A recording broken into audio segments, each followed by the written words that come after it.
Hey everyone, how's it going? Elliot here and welcome to the Retro Future. Today we're going to be taking a look at 5 very weird GameBoy accessories that I've had for quite a long time. I'm holding this one up because it doesn't stand up. It's been very annoying. But these are 5 weird GameBoy accessories that I've had for a while and I've not been sure when to show you because I didn't want to make a dedicated video on something which could be boring. So I'm just going to show you them collectively as a whole. The one that fell on the floor is a GameBoy Advance SP metal case.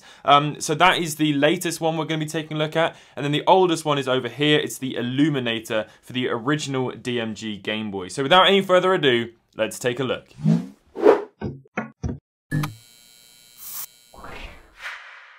So we're going to be opening this one first. I cannot wait any longer. I've had this thing for quite a while. This was sent in very kindly by a viewer. I have actually got a PO Box unboxing on my second channel. I'll link that up in the card. But this is an aluminium Game Boy shell, or an aluminum if you're in America, Game Boy Advance SP case made by a company called RhinoSkin. So I've never seen this before in the UK, and the guy who gave it to me said that he hadn't seen them before really in America besides 2, and he bought both of those, and this one was the one in not so good condition. As you can see, the plastic's all sort of yellowed and falling apart, but yeah, I'm really excited about this. So it says on the back here, advanced protection, anodized aluminum or aluminium and EVA foam protects the device against shock and rugged use. Spring-loaded flip-up cover follows folding design function. Play-through design allows for full operation whilst in case. Access cutouts to L and R buttons, volume control, extension ports, and power switch. Very, very cool. So I'm really excited about this. It looks like the kind of thing that if Apple were to make a Game Boy, then this would be it. You know, it's that sort of Apple Mac look. Ow, that really hurt. I hate this packaging. Right, here we go. It looks pretty chunky, not gonna lie, it's a chunky thing. Okay, there's nothing else in here. Look at that, that is like something you see out of Iron Man. Like a cover, oh my goodness me. That is seriously cool. Wowee. Okay, so let's have a look in here then, and what's going on with this. Oh, it's just showing you some of the other ones that they do. Okay, well, we don't need to take a look at that. So inside the Game Boy is this nice soft foam, which is going to stop the case from scratching it and also add some protection if you were to drop it. So I'm going to be using this NES Game Boy Advance AGS 101. So let's pop that in, see what the fit is like. Okay, that is very, very snug. So yeah, the top bit is going to go in first under there. Now, I'm not totally keen on that. That is actually a piece of metal that's going to be sat on top of here. So I think in the long run, that could potentially scratch your Game Boy.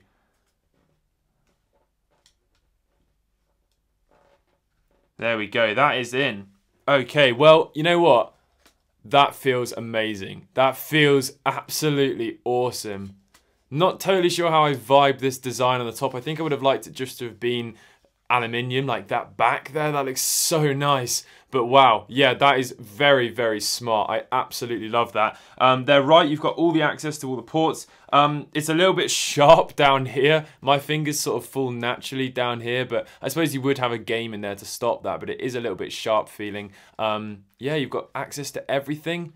That is very smart. What do you think of that? Let me know in the comments section down below. The power switch is quite recessed in there. It is still accessible, but it is quite far down. Thank you very much for sending me that. I like it a lot. Okay, what is next? Right, next up we're going to be taking a look at this, the Power Rumble FX. Play longer, louder, and livelier. So this is a built-in rumble, rubber-tipped handles. It's a grip with a battery pack and a speaker, I think, and a rumble feature as well. So yeah, it's just going to give a bit more of an experience to your Game Boy Advance.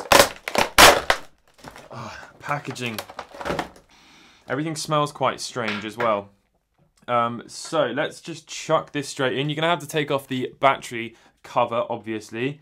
So how's that going to go? Okay, so it clips in like that, like your regular battery cover. There we go, and that's snapped in nicely. And then you've also got a little cable here to plug in for the speaker. Now, if we turn that on, okay, there is no juice in it at all. So let's plug it in.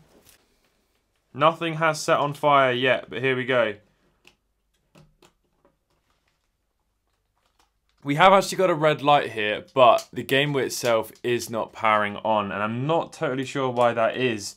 Is it because there's just nothing going through those batteries now? I mean, maybe we can just leave it on charge and take a look at it in a minute, but I don't think that one's going to work. Right, next up. So we're going to be taking a look at this next. This is the Gamester Flow Light. Now, I have looked at a fluorescent GameBoy light in the past, and it was fairly good. So I'm actually quite excited to see if this one's going to be any better. But the idea of the fluorescent light, as opposed to a couple of LEDs, is there should hopefully be less glare and give off a far better effect. That your screen is actually lit up. So I'm not going to bother looking at the packaging. Let's just take a look at the device itself. Very heavy. That is the first thing I am going to say.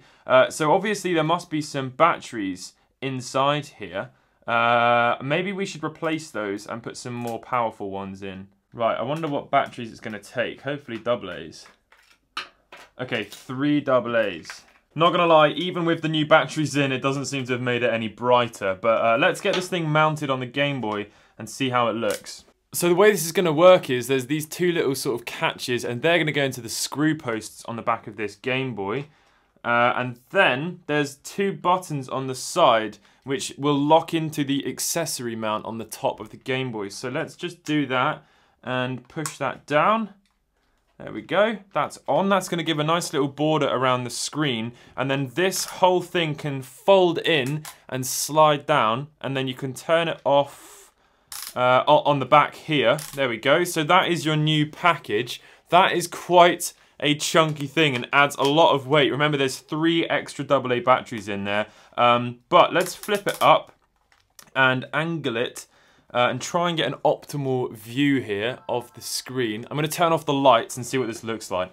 Right, I'm now in pitch black, and that is very, very legible. That is perfectly viewable, and that is far brighter than I thought it was going to be. Look, you can actually see my face. And then the most important thing is the lighting is nice and diffused equally, so you're not going to get any glare unless you angle it directly underneath. But yeah, when it's just to the side, you can see this nice diffused lighting here. It looks absolutely beautiful. So this is a very, very nice way to play your Game Boy games if you want to keep it original and play them in the dark and play with the original accessories of the day. Right, it's not ideal to try and record this and play because the angle for the camera is not the angle for my eyes.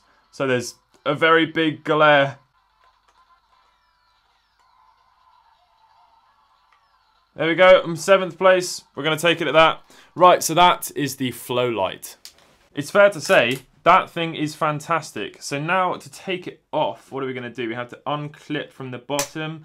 There we go. Let's try out the other Game Boy Advance light that I have here. This one came from Sendico, so I ordered this from Japan. You can see it here, it's made by a company called TAM, never heard of it. It's actually licensed by Nintendo. It has got the branding all over it, and it's made in 2001 apparently. Now this I had to look at because it just looks so bizarre. So here we go. Let's pull this packaging out, and there it is in all of its glory. The manual is going to be in Japanese, and there's some pretty sketchy looking staples there, very rusty. Here it is. It's very cheap by comparison to this one. This has used a nice matte finish plastic, and this one's a lot more glossy, and it weighs nothing. But presumably, there we go. How many batteries is it going to take? 2 AAAs. One moment. Okay, so I've got some AAAs. Let's chuck these in. No screw required for this battery port, which I favour immediately because I hate screw-down battery covers. So there we go. It's called the Game Boy Advance Arm Light Advance. And let's clip it into place. These little things here kind of look like bones or something weird. So it is going to clip into the screw holes again, but it feels a little bit more flimsy than I would like.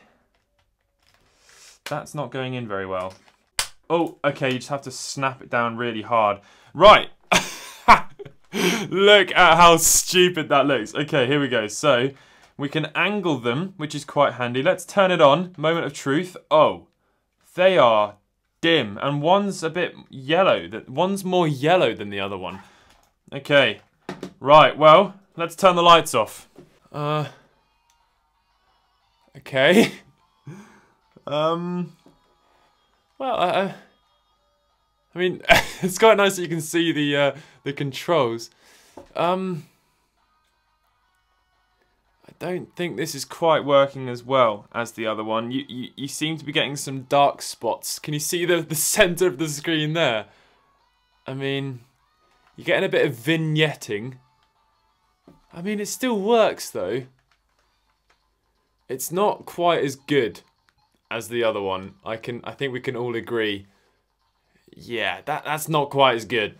Sorry, my cheap feeling, bony looking friend. It's not the best day for you compared to this Gamester Flow Light. It's just not even close. So don't buy this, other than to make your Game Boy look like it's, well, that. Now, to continue on with some licensed Nintendo accessories, this is the Illuminator. Now, I picked this up just because of how fantastic that box looks. Just look at how interesting this light is. So I had to buy this one. Official Nintendo seal of quality. I think I actually ordered this from America, and it wasn't the cheapest thing in the world, but probably because it's quite a rare thing.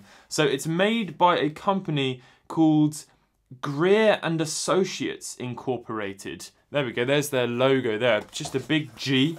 So let's see how this thing is gonna do. I really hope it's gonna be okay. That looks like it's a bit broken. Okay, so it's 2 double A's. Okay, here we go. So this is quite an interesting little thing, but you gotta remember this is early 90s that we're looking at here. Is there an actual date on this thing particularly? For sale and use in USA and Canada only. That's quite cool. 1990. There we go. So yeah, that is quite a thing. So let's chuck this in here. That is going to be loose, sliding around, and the catch here looks like it is actually broken. I could probably glue that back though. There we go. That's the best we can do because the catch here is actually broken. But that's on. Right, let's take our Game Boy and good grief. Okay, that's going to slide in at the bottom there. This is just going to fall off, I think. Yeah, let's set that down. Right, here we go. No, this is... Right, I'm just going to have to hold it with my fingers. We've got the Illuminator logo there in the mold. Let's switch it on. Okay, it is working. Look at this primitive bulb. It's as if Edison made it yesterday. Right, I'm going to turn off all the lights and we'll see what we can see. And spoilers, I don't think it's going to be a lot. Right, I've got to admit, it is a little bit better in person, but it's still not fantastic. That being said, you can see this thing. And if you were back in the day and you were in the dark and you wanted to see your Game Boy, this is gonna work. It's not ideal, but it is actually working.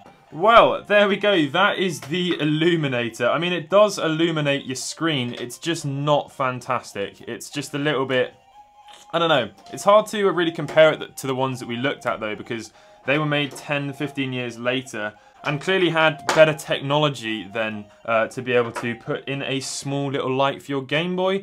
But there we go. That is going to wrap this up. This thing, by the way, is still not working. I think the lithium batteries inside are just completely dead. Nothing is turning on when I try and switch it on. And we've had it on charge for about 25 minutes, but I don't think it's going to work. It's a bit of a shame. I mean, the grip is quite comfortable. I will give it that. But realistically, all it was going to do was add a speaker, add the battery pack, which is actually getting hot. I'm going to unplug that now. And then the rumble function just works in line with the speaker. So it's just going to be taking the audio and then vibrating when you'd assume it would hit like a car or you'd slash something with a sword. It's going to vibrate when you get that sound effect. But it never really worked that well because obviously if there's music in the game and there's a beat in the music, it's just going to vibrate. That's why there's a volume, a vibration sensitivity on the side. But anyway, that is going to wrap it up for this video. Which one was your favorite accessory? Let me know in the comment section down below and I'll catch you all in the next video. Goodbye.